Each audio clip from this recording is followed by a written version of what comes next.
presentation for today. Again, good morning, everybody, and thank you so much for joining us. We have put together this webinar for everyone who is specifically in an area in which I reside and work, but we'll talk a little bit more about that. If you're not from our neighborhood, that's okay. We really think that everybody can benefit from this.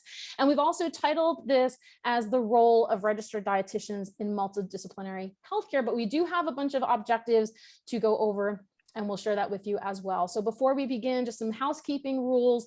As I mentioned, cameras are automatically turned off, microphones are automatically turned off. I'm going to put this in active speaker view for recording purposes. The webinar is being recorded, so if you're not here right now, but you registered for it, we're going to send out the recording link after the fact. And I also have a YouTube channel that I sometimes forget about, so I'm going to also post that there for more public access as well. We will also be launching some anonymous polls and surveys during the webinar. We always like to get some live feedback for demographics. We also like to test your knowledge. So you're going to see some of those pop up during the webinar as well. And then, as mentioned in the post event, probably not today, probably in the next couple of days or next week, we'll follow up with an email thanking you for joining us. We'll put the recording link on there, and we'll also send a post-event survey link because we love getting feedback. So if you can take 10 minutes out of your day when you receive that to submit any feedback to us, we would be very grateful, just so we have information on how to move forward with future presentations. So officially, welcome. My name is Dina D'Alessandro. I am known across most social media platforms and on my website as Dish with Dina. I am an East Village resident, so I live in Lower Manhattan, and I've been there for about 20 years. I'm a second career registered dietitian nutritionist, or what's known as an RD or an RDN. In my previous life, I was a project manager where I worked with a variety of organizations, from places like a television broadcasting engineering company, to my last job before I became a dietitian was the New York City Department of Health and Mental Hygiene. I also ran a meeting and event planning company way back in the day. So I've been known to be an exceptional organizer and planner. I really do try to live and work efficiently and productively, but of course I am human and I am no way perfect, as is the case even now as a registered dietitian. I have dealt with my own chronic conditions, both mentally and physically, and I really have come to understand the healing powers of food and nutrition modifications, among other things as well, in the healthcare world. So as a dietitian, I don't have a traditional full-time job. I instead work.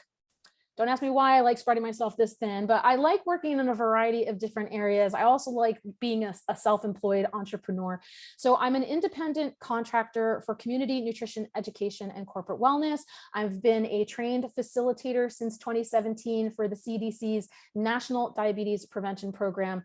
I conduct social media wellness promotions mostly on Instagram. You'll see me there almost all the time, and sometimes on Facebook. We do things like lives and takeovers.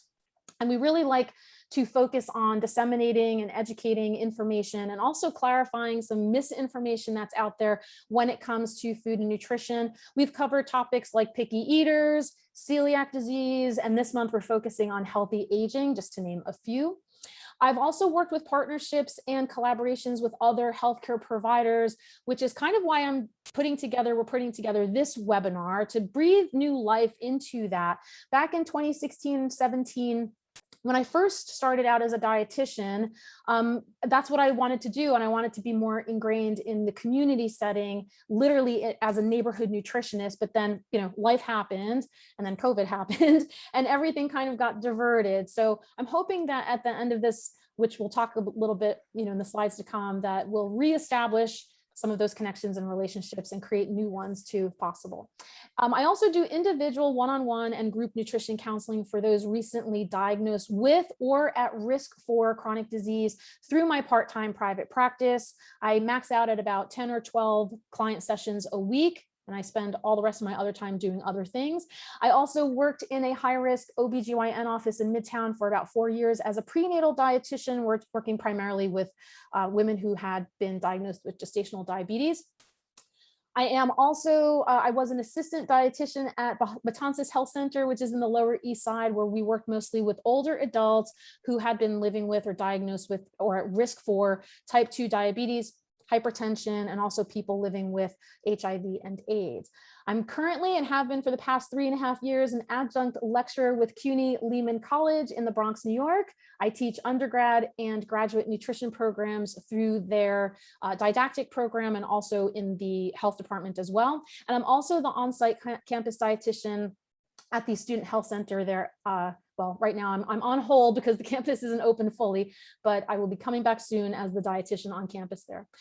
As my role as a dietitian, but also just because I really take my career seriously, I try to keep current with research, literature, journal clubs. I try to get more involved with things like programs and policies on the national, local, and also global level as well. I try to advocate my best for health equity and food access, and even getting involved in signing petitions or attending committees, meetings, and hearings on things like the Medical Nutrition Therapy Act, breastfeeding in the workplace, the Dietary Guidelines for Americans, and Prevention and Public Health Fund. On a personal note, because I know that this affects eating and overall health habits, I'm a mental health advocate, so I'll talk a little bit more about that at the end of our webinar. And I am also a preceptor, a supervisor / mentor for a small army of nutrition student volunteers and dietetic interns like my co-presenter, Sean. So I'm going to hand this off now to Sean, who did such a great job in putting all of this together. Thank you, Dina. Hi, everyone. I would like to take this moment to thank all of you who are able to join in on our wellness webinar. My name is Joo Shan, but I go by Shan for short. So a little background about me. I have recently completed my bachelor's degree in nutritional science dietetics at Rutgers University this spring 21. Before my undergrad life, I was born and raised in Kuala Lumpur, Malaysia, before I moved to America. I had the pleasure of being raised in a country that's so abundant with traditional herbs and spices, which makes our cuisine so unique and delicious.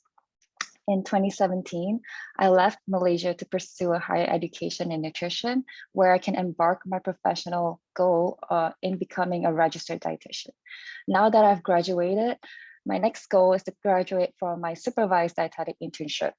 Currently, I'm a dietetic intern at Lehman's CUNY College, and I'm working with Dina, my co-presenter here, who is also my preceptor or my mentor for my community rotation. I'm excited to present this webinar on the role of registered dietitians in multidisciplinary healthcare, where we will have the opportunity to learn ways to work with dietitians or to be involved in nutritional programs and campaigns. Before I proceed, I would like you to take a minute to respond to a small survey. Dina, if you could. Yep, I just launched the poll. This is just these are all anonymous, by the way, so they won't be affiliated with your actual answers and your names. So if you don't mind taking a moment. If you don't live in our area, that's okay. You can put less than 5 years if this doesn't apply to you, because I didn't put an NA next to this. And then if you've ever worked with or have referred a patient or a client out to a registered dietitian, you can put yes or no. So I'll let another few seconds here. About half participants have answered this so far. I'll let another few seconds go by. And Sean, I just realized too, if anybody's coming in late, since you're co-presenting here, I don't know if you could, if you're talking or if I'm talking, we can let somebody in if you have access to admit any participants that are coming in late. Yeah, no problem. Okay. You might see that pop up on screen. Okay. So let's see, we're going to end the poll and I'll share one more second, right? About 85% people have answered, and I'll share the results on screen here with us. I don't think this is available to see in the recording, but that's okay. This is, let's see. So most of you less than 5 years, and most of you have not worked with a registered dietitian. So that's exciting to be able to share with you why you might consider doing that. Okay, Sean, take it away. Okay, thank you to those who have responded. So now let's go over our objectives. So these are the objectives that we will go over today. For our first objectives, it is to recognize the role of RDs and the value of medical nutrition therapy. The second objective, it is to discover the groups of interest that groups of people that we're interested to work with or collaborate with. Next, we will summarize on the demographics of the people living in Manhattan Community District 3. We will analyze the socioeconomic factors that contribute to health outcomes, demonstrate the prevalence of chronic diseases found within the community members, describe the process of becoming a registered dietitian, understand the effectiveness of medical nutrition therapy or MNT services in treatment and management of chronic diseases, acknowledge the barriers to receiving medical nutrition therapy services, introduce community-based partnerships with Dish with Dina, and lastly, explore the ways to collaborate with other healthcare professionals and small businesses.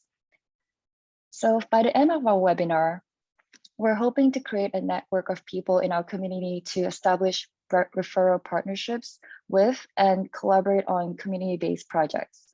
With that being said, our goal of our webinar is to have you recognize the role of registered dietitians, RDs, and that the value of MNT services in treatment and management of chronic diseases.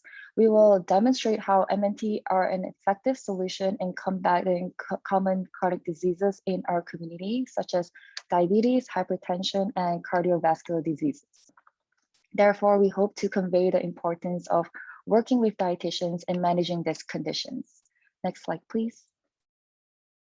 In this slide, we have here the group of interests that we are looking to network with. So the reason why you're invited to this webinar is because each of you may represent one of these groups, whether you're a healthcare professional involved in advocacy groups like SNAPAD or community boards, or you're simply part of a small business and organization. As dietitians work in a wide variety of settings, including healthcare, business, community or public health, education, research, and private practice, we believe that these groups of people have the skills or training and strong business acumen where there are opportunities for us to be networking with each other. Next slide, please. So what community do we belong to? We represent Manhattan Community District 3, which consists of the Lower East Side, Chinatown, and East Village. And before I talk more about the demographics, we're going to test your knowledge with another poll. If you could, please. Thank you, Dina. Okay, I'm putting up, this is a pre-test, a little test your knowledge, as Sean said. So hopefully you can see these questions. There's only 4 questions. So we're going to give you the answers in the slides to come, but if you want to take a guess as of 2018 about how many residents were there in our district. So that includes Lower East Side, Chinatown, and East Village. In comparison, for those of you who might not know, all of Manhattan has about 8 million people in it. So what might be your guess for question number 1? Number 2, we're talking about the poverty rate, about how what percentage do you believe the residents to be in as far as poverty is concerned? Number 3, we're talking about the current most prevalent chronic disease in older adults at 65 years or older. And number 4, trick question maybe, do you think that a nutritionist is the same as a registered dietitian? Are those words and terms used interchangeably? So we have about 50% of our participants have answered so far. I'll let this go for another 20 seconds or so, 30 seconds. By the way, there are no prizes for right answers other than the gift of knowledge. That's what you get in answering these questions. Thank you, thank you. And this is always good to find out, you know, if there are things that you're learning that are new in the webinars that we're presenting. All right, awesome. So we have about 85% participants answered. I'm going to end the poll and share the results. I think you can see this stuff on screen.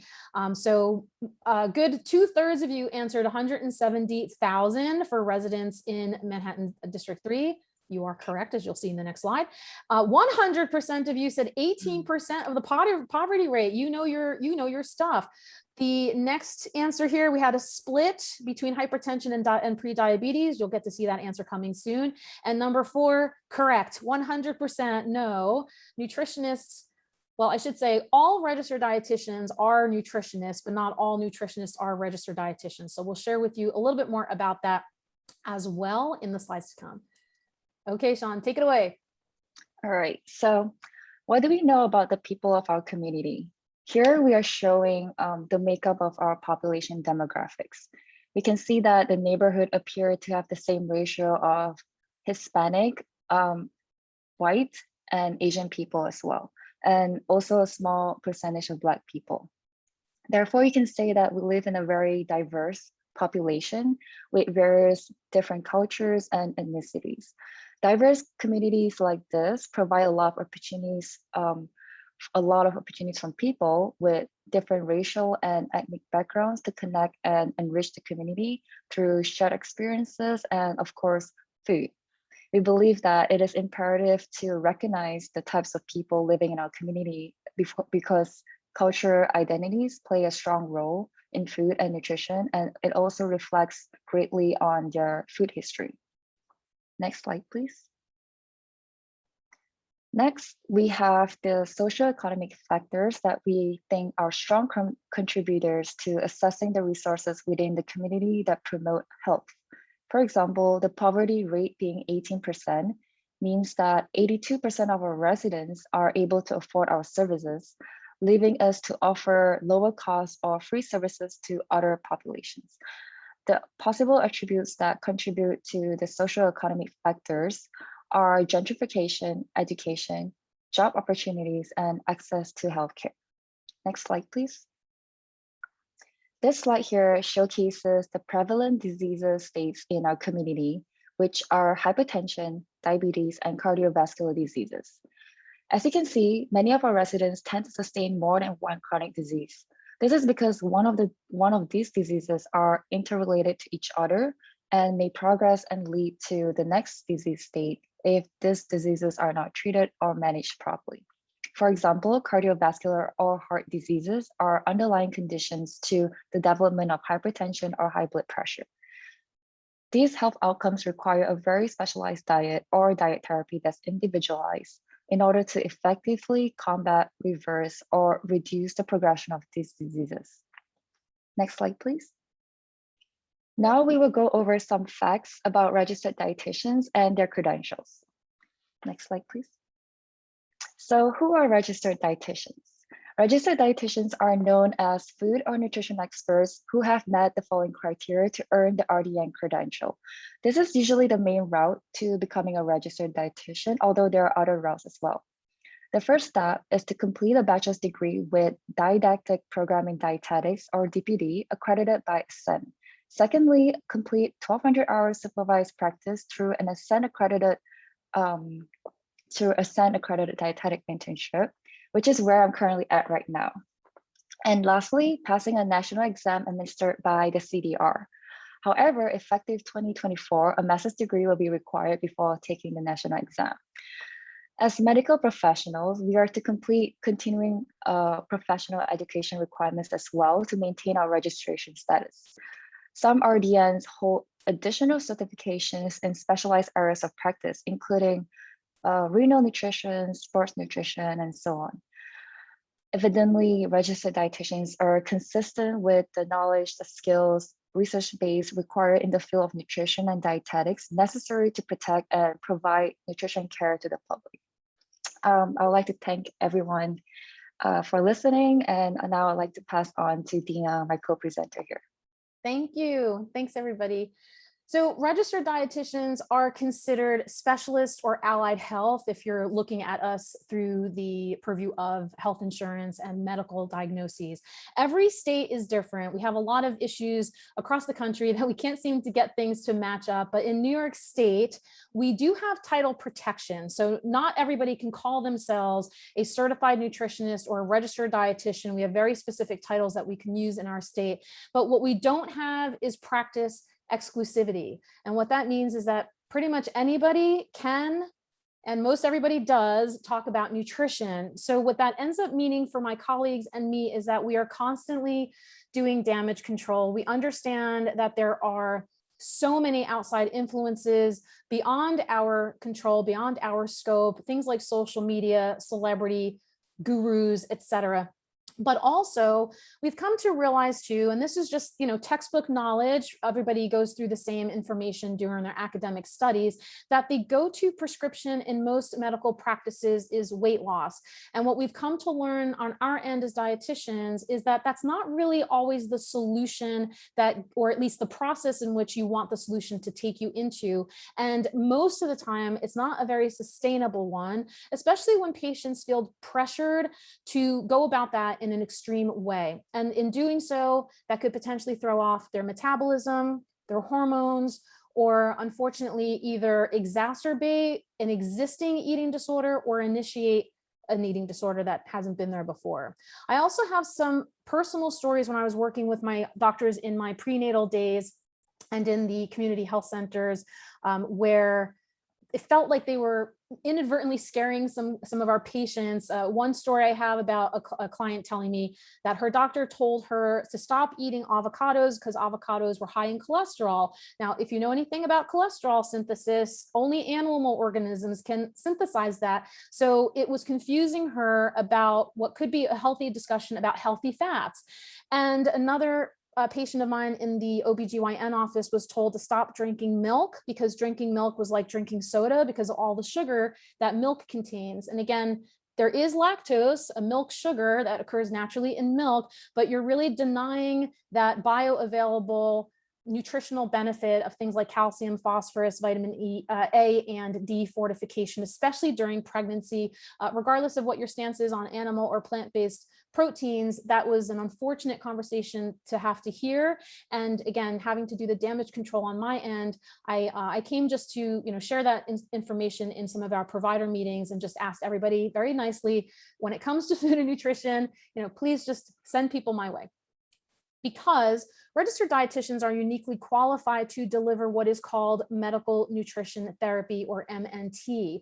We rely on so many databases. We have nutrition care manuals. We utilize condition-specific interventions, treatment plans that are based on the most current research. And we also implement, as best as we can, behavioral health approaches.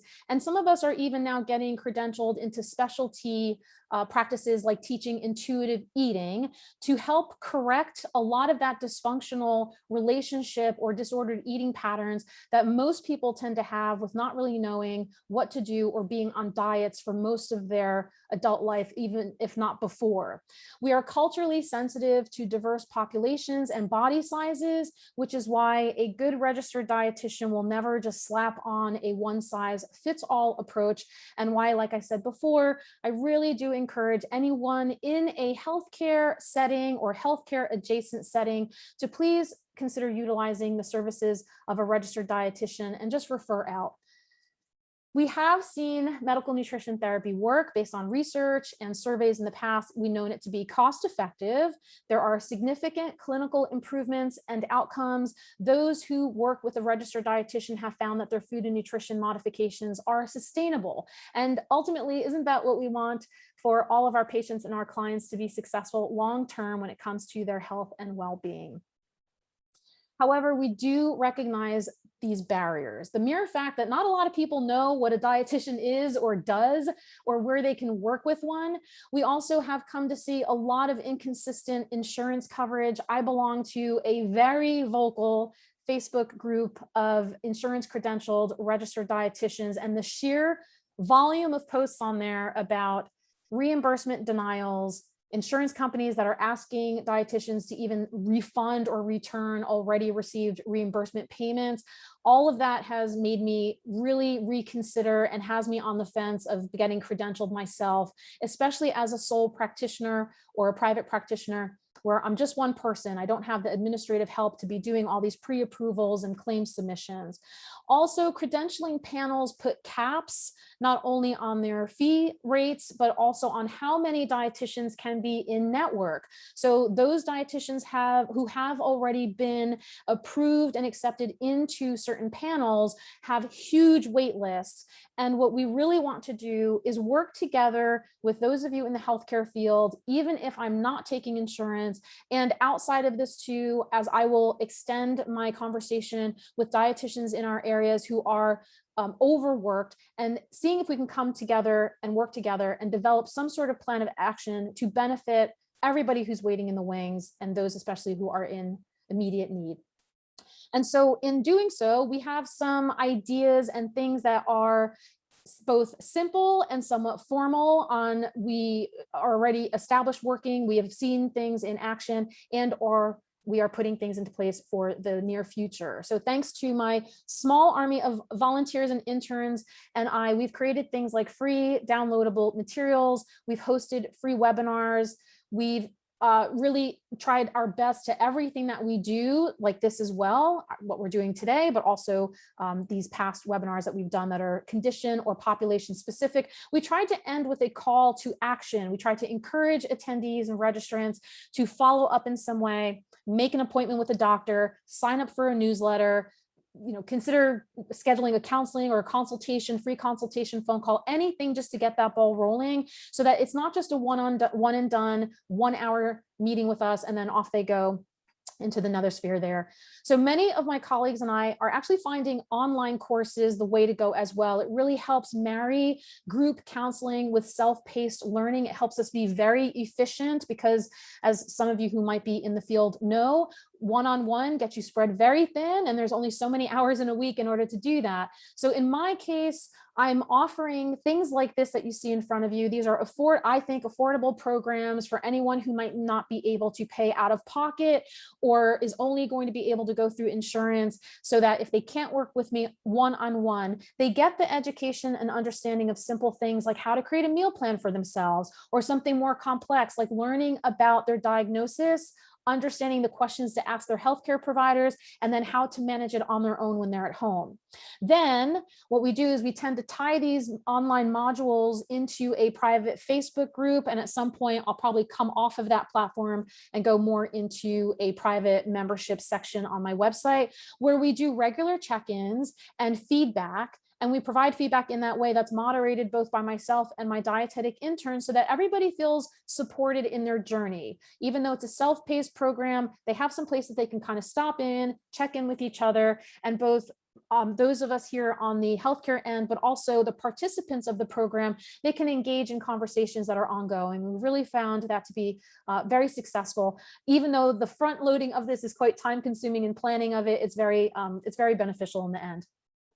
As for community programs, we can find ways to plug into your existing event calendars. If you happen to have something that you've been working on, then you can fit us in, or we can create standalone events that could either be free or fee-based through attendee registrations, where we could split the cost of that or even split the revenue. So, something like, $10 a head for anybody to come on any given Saturday once a month or once a quarter. We can put workshops together, seminars, educational things, interactive things. We have a cache of existing content on a variety of awareness topics. And we might, as far as anyone who's listening to this and is interested, as far as community programming go, even consider organizing a community health fair. Back in 2018, one of my personal trainer colleagues, thanks to him, did try to get something started, but as often is the case, unfortunately, we were not consistent in following up, and things kind of eventually fell away. But we really do think that, and we'll talk a little bit more about this too at the end of the webinar, that it is helpful to have that consistent conversation going, regular planning, and even forward planning to see what we can do in the future. So this is an example here, a little screenshot that we took of a community engagement that we had back in 2017 with 6th Street Community Center, which is down the street from my apartment, where we used to do on-site food demos for their CSAs, their community supported agriculture program. With myself and my volunteers, I would either lug my 6-foot table out with me and just park it on the sidewalk. And we were able to speak not only with the patrons of the center as they came up and they picked up their farm share, but also with the passersby on the street, just the East Village residents that happened to be walking home on their way home from work or going to someplace. And we handed out samples, food samples that included seasonal recipes, because mind you, this is part of the community community supported agriculture or farm share. So the day of that farm delivery, we would kind of go into the bags and just pull out whatever produce was available. Nothing was cooked. Everything was just done on the spot to teach people how easy it could be to create a healthful, nutritious meal with very minimal ingredients that were seasonal, environmentally friendly, sustainable, locally grown, and budget friendly as well. On a more global level, as I mentioned earlier in my introduction, I even organize things like this because I am a mental health advocate. And I know that this webinar that we have today for you is about being part of a local community. But if you are interested, we are starting to plan our annual fundraiser, which is going to be in December of this year. And I'm happy to share with you more information if you would like to consider presenting or even just attending, being a part of this. And we have quite a variety of people. You know, I tend to tell people you don't have to be a professional or a credentialed person to be a part of our presentations. You can come in and share a story, you can sing a song, you can walk us through anything that you want to that you might be good at. So if you have a hobby that you enjoy doing that helps support your mental health, we are happy to take you on. And right now we are targeting this to be tentatively, it's scheduled for Saturday, December 4th and Sunday, December 5th. And it is an all-day affair and it is quite literally global. Last year, we had somebody presenting from Hawaii. We had a presenter doing traditional Chinese medicine discussion from Australia. We had attendees from the UK and all over America and beyond. It was so much fun, but it was quite a lengthy day. So this is why I've decided to split it up into two. So we can even accommodate other kinds of time zones outside of our own East Coast section. So how can you help us? What is the purpose of us trying to make this collaborative discussion and partner with each other? Well, my nutrition volunteers, dietetic interns, and I will be taking the rest of this year, fourth quarter, to plan out 2022. So there's no rush in anything as far as commitment is concerned on your end to get involved, but we would really like to loop you in, whether you're a healthcare professional or a small business owner, into what we're doing. We have, like I said, we have so much content, like we're not at a loss for anything. We use Google Drive for pretty much all of our materials. We're happy to share documents with you. We have an event and editorial calendar where we plan out everything based either on monthly or weekly themes, or sometimes we just randomly come up with things like, a week-long challenge on hydration or something that would kind of throw a nice spin into the health and wellness world and get people excited and engaged. We want to reach out wherever we think that you might be a good fit or have an opportunity that makes sense to include you. Whether it's working on our online courses with us, having a module that you coordinate and that you record, or creating group sessions, monthly workshops, asking for help in translating or co-presenting our materials in other languages, especially as we saw with the demographics. We do have a very large Spanish speaking and Chinese speaking community in our district, but we don't want to inundate anyone's inboxes. We know how painful it is to constantly be receiving a barrage of emails. So we will make sure that we are being respectful.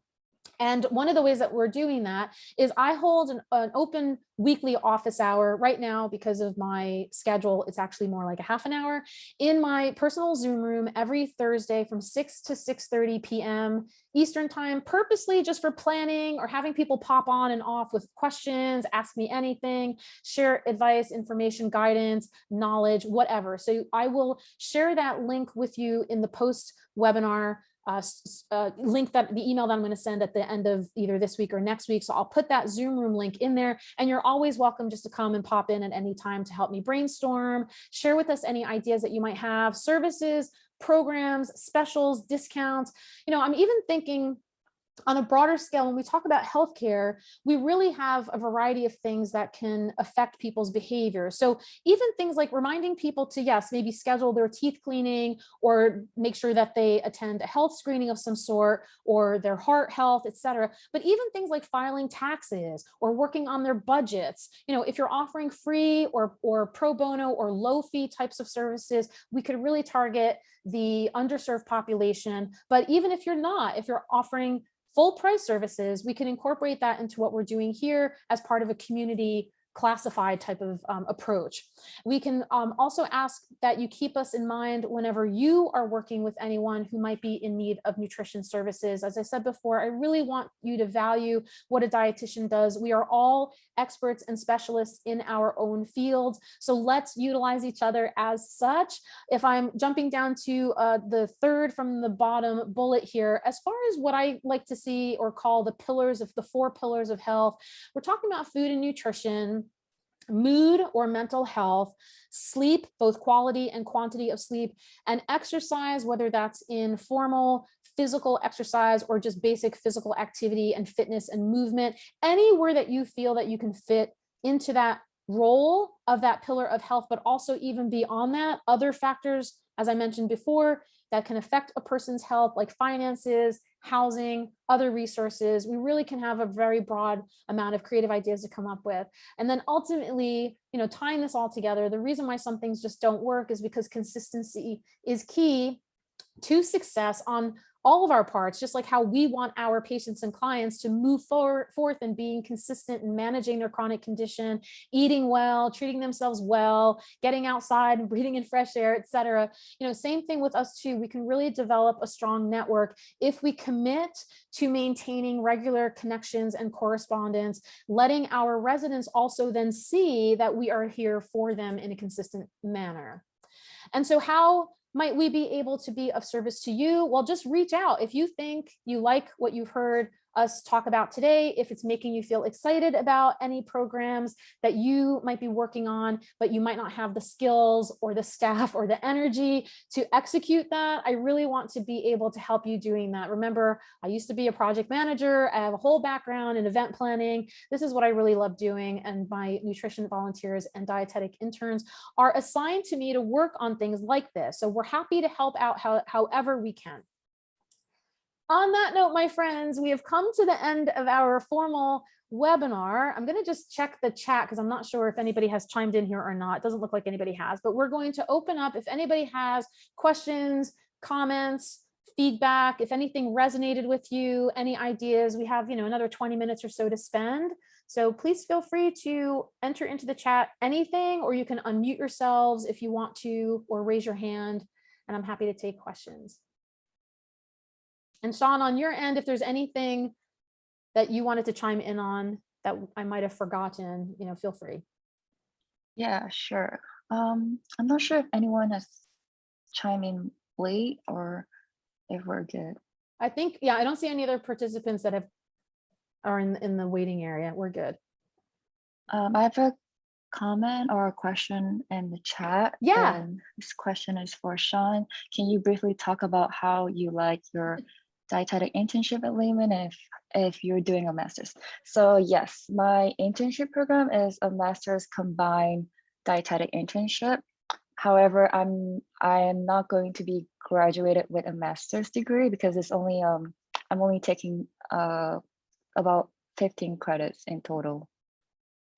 So yeah, and I am enjoying my time at Lehman as a dietetic intern. I'm actually kind of new because I started literally 3 weeks ago.